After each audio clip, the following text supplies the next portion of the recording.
যুক্তরাষ্ট্রের প্রেসিডেন্টের সব সময় ফেডারেল আদালতের আদেশ মেনে চলা উচিত বলে মনে করেন বেশিরভাগ মার্কিন নাগরিক। বার্তা সংস্থা রয়টার্স ইপসের এক জরিপে এমনটা দেখা গেছে।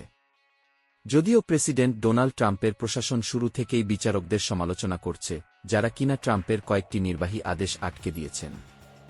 যুক্তরাষ্ট্রের অবৈধ অভিবাসীদের বের করে দেওয়ার বিষয়টি সামনে এলে সমীক্ষায় অংশগ্রহণকারীরা, বিশেষ করে ট্রাম্পের রিপাবলিকান পার্টির সদস্যরা তার সিদ্ধান্তের প্রতি বেশি নমনীয় থাকার ইচ্ছা প্রকাশ করেছেন।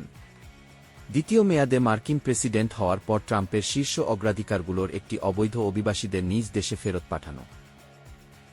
গত রোববার শেষ হওয়া 3 দিনের এ সমীক্ষায় দেখা গেছে, এতে আর 2% অংশগ্রহণকারী এই বিবৃতির সঙ্গে একমত যে না চাইলেও মার্কিন প্রেসিডেন্টের ফেডারেল আদালতের রায় মেনে চলা উচিত। এ সমীক্ষায় অংশগ্রহণকারীদের বেশিরভাগ ডেমোক্র্যাট ও রিপাবলিকান। যুদ্ধকালীন ক্ষমতার অধীনে ট্রাম্পের সাম্প্রতিক অভিবাসীদের বিতরণ সম্পর্কে বিশেষভাবে জিজ্ঞাসা করা হলে 7-6% রিপাবলিকান তার এ পদক্ষেপের সঙ্গে একমত পোষণ করেন, যদিও আদালত তার এই পদক্ষেপ স্থগিত করে দিয়েছেন। ওই রিপাবলিকানরা মনে করেন, আদালতের স্থগিতাদেশ সত্ত্বেও ঝুঁকিপূর্ণ অভিবাসীদের বিতরণ অব্যাহত রাখা উচিত।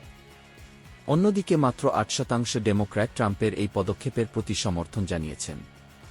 সমীক্ষার ফলাফল ইঙ্গিত দিচ্ছে যে ট্রাম্পের দলের বেশিরভাগ সদস্য এখনও বিশ্বাস করেন, সাধারণত মার্কিন প্রেসিডেন্টের ক্ষমতা সীমিত করার এখতিয়ার থাকা উচিত আদালতের। তবে যেসব মানুষ দেশের জন্য হুমকিস্বরূপ, তাদের বিতাড়িত করার ক্ষেত্রে রিপাবলিকানরা আদালতের আদেশ অমান্য করার পক্ষে ট্রাম্পকে সমর্থন করবেন।